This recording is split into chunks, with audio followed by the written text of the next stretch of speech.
So real briefly, the Ichimoku was created, it was first published late 60s, originally started in 1930s. The goal of it was to capture the majority of trends, capture trending moves. The guy who created it, Koichi Osada, believed that trending moves is where the most amount of profit is and can be made. And so he comes from a culture in Japan which is tend to be very patient, more concerned with efficiency, so they would rather trade less and get more profit per trade and have higher accuracy than trade more in lieu of having more trades, less accuracy to try and reach the same goal. To them, they're much more about efficiency and making the most out of each trade. And the Ichimoku was designed to generally capture 80% of the trade. And the thing about it is that that's the majority of what you want to catch in a trending move.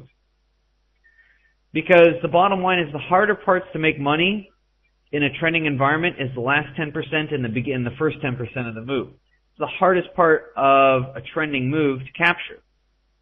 Both because in the beginning it's hard to actually detect, hey, this really is a trend, and at the end that also takes a little bit of skill as well. It takes a lot of skill to really detect the very beginning of a trend and the end of a trend. And so Hosada's figuring was, let's just capture the lion's share of it because that's where really all the money is. And if you look at this last move here, that's pretty much how it plays itself out. 80% of the move is here and here. That's a good chunk of change right there. That's really, that's a little bit easier to make money inside this area than it is to make money inside here or inside here. And so that was one of the main goals, was to capture trending moves, ideally 80% of that particular trend or move. The other thing about it is that because it's very good at picking trends, it's also very good at detecting reversals. Now, in terms of detecting reversals, it's not necessarily trying to pick tops and bottoms per se. I use other methods to pick tops and bottoms, and I can do that pretty easily. It's not too complicated. But it does do a good job of picking up reversals through weeding out false signals and weeding out continuation signals so that when the pair really does reverse, it really is saying, hey, this thing's done. The bottom line is that the Kumo structure is based upon previous price action. And so that previous price action can have an influence on future support and resistance. But I wouldn't use that as a strategy. I wouldn't use it as a major method. In fact, the correlation I'd probably say is relatively low. But it can happen from time to time, which is probably why you're noticing it. I need to explain to those of you that are new the construction of the Ichimoku cloud. So once you understand that, then you'll really understand all of what we're talking about to some degree, or at least you'll have the seeds to understand, or the soil to understand what we're talking about. So there are generally 4 components of the Ichimoku cloud that I recognize. The 5th one I do not. It's not that I don't recognize, I just don't use it. But the 4 components are this.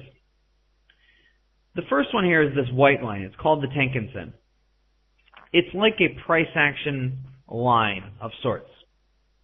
Takes the last 9 periods, takes the high and the low last 9 periods, and what it does is it averages that and then it puts it into a price action line. This Tenkan-sen is designed to gauge the underlying momentum of an instrument. And so it gauges the momentum of an instrument, and that can be very useful for telling you where it is, what's the instrument's likely to do, how it's going to respond, and so forth. We'll get a little further into how it actually has an effect upon trading and also the Ichimoku cloud. The next line that you see here is called the Kijun-sen. This will translate into trend line.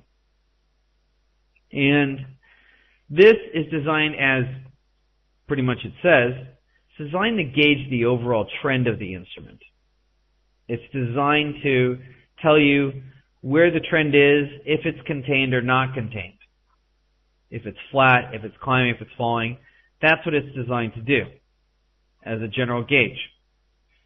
Now that you understand those two, we can start to get into the Kumo itself, which is to me the most unique part of the Ichimoku cloud.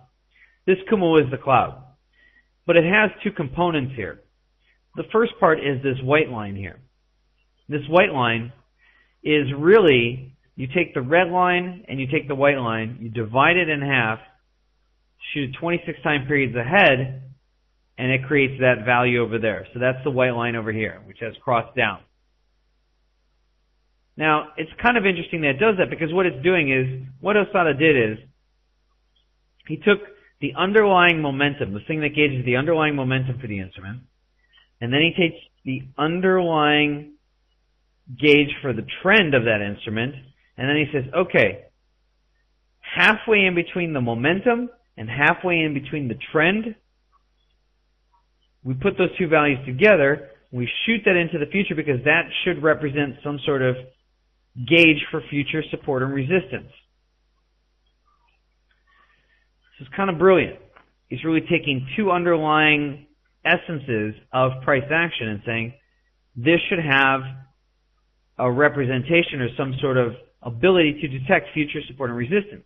But he didn't just isolate that by itself. He created something that's called Senku Span A. He created something else called Senku Span B, which is this blue line here. And this blue line is based purely upon price action. It takes the highest high plus the lowest low over the last 52 time periods. Now we're on a daily chart, so that would be the equivalent of 52 candles, aka 2 months of price action. Should be IE, not AKA, but I use AKA a lot. So IE, 2 months of price action. And then what it does is it divides that in half, and then shoots that 26 time periods ahead. And that becomes known as Senku Span B. The shading in between is really just the shading between the two values. Now, this Kumo is kind of dynamic and unique. It changes over time. It has trajectory. It has a thickness or thinness to it. It can have it to where it's belly side up or belly side down. What that means is the Senku Span A is up or the Senku Span A is down. That can all have a gauge and a bearing on the Kumo. And the Kumo's main job is to identify or give you a gauge for support and resistance. Now that may be different from what you've been looking at support and resistance before, because maybe you've been playing with, say, Fibonacci's. And you pull up a Fibonacci from this last move, and you have 3 lines in the sand. And so there's something that says, well, support and resistance is just lines in the sand. Or you may have used something called pivot points. And you see these pivot points are horizontal lines. And they have the same approach to support and resistance. Support and resistance is based on lines in the sand. That is a Western concept. And so that is a Western view. And when I say Western, I'm including pretty much European, all of Europe and the Americas. That's the general view of support and resistance. Osada looks at it a little bit differently. He kind of deconstructs it and approaches it from a different perspective. He feels that support and resistance is based upon A, previous price action, and B, is not a line in the sand. To him, support and resistance, if it's based upon previous price action, has to be evolving, has to change over time, and probably is several layers deep. It's probably not just 135, 140, 145, 133.30. Or it's generally not like that. It generally looks at support and resistance as several layers thick.